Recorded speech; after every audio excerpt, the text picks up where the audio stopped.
करिले पूजा पाठ रे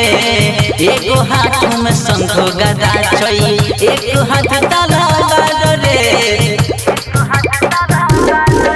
हाँ मैया से रहवाली जी के करिले पूजा पाठ रे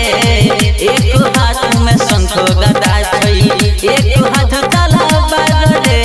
कैसे उठाई मूर्ति माई के द्वारा से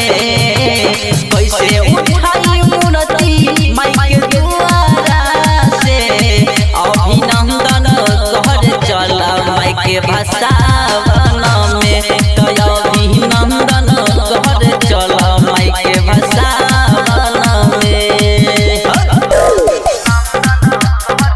राधा रिकॉर्डिंग स्टूडियो संत कबीर चौक संतोष।